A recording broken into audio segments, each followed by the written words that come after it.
Alright guys, today's another day. Sean chimed in on the last video and pointed out to me that this is actually oblonged.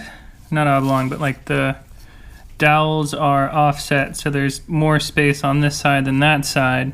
So theoretically you have 4 points of adjustability. You can shove it in, you know, like that on the far hole, or you can take it, spin this around, and put it in the other direction for slightly farther in or farther out. So, I'm not really sure what setting I'm going to go for now. I think I'm going to go for probably... Actually, I don't know. I'll figure that out. Anyway, in the meantime, I've disconnected the brake line here. Right. And disconnected the tie rod. Disconnected the control arm bushing, and I have unbolted the center spot to the control arm, so I'll take 3 bolts off the top, break that joint loose, and hopefully this whole thing should come down. That way I can replace everything in one go, since I already have the ground control strut. Alright, so that came out pretty easily. This looks good.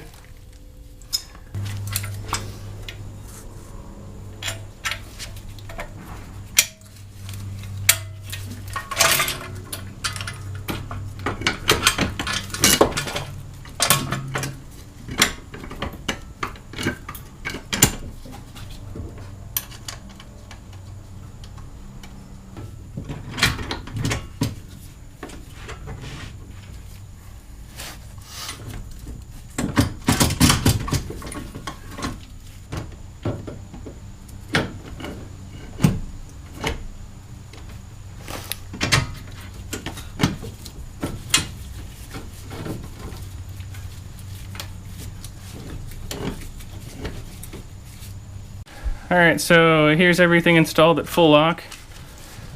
Looking pretty good. Everything up there's decent. I haven't put the sway bar link in yet. Most things are torqued down. If you take a look, I'd like to put whiteout on anything that I've torqued to spec so that I can just look at stuff and see if it's backed out or not. But everything went in pretty smoothly. No real issues or anything. Alright, so I've essentially finished setting up this side, and there's a very slight problem where the bottom of the control arm bolt seems to be scraping just ever so slightly on the rim.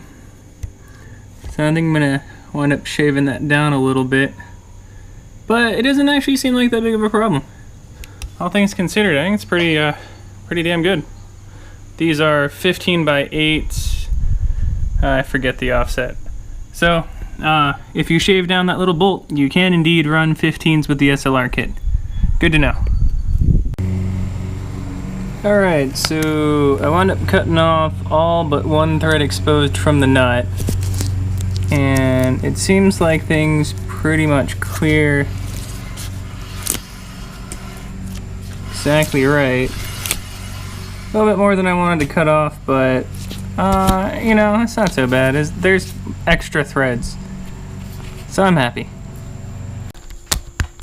Alright, so here's the car on the ground with the ground control coilover installed and the SLR kit. I think we're rubbing a little bit, so I'm gonna have to fix that. But if you ever wondered what a car looks like with an SLR kit and one coilover, sure you did. That's what it looks like. Anyway, so we're waiting for ground control to get the other coilover. Motor swap's pretty much done. I forget what else I have left, like a little bit left on the cooling system and whatnot. But I think next step's going to be rear suspension and maybe that bucket seat install. So thanks for watching. I have a couple questions I'll answer next time. I didn't have time today, so stay tuned. See ya.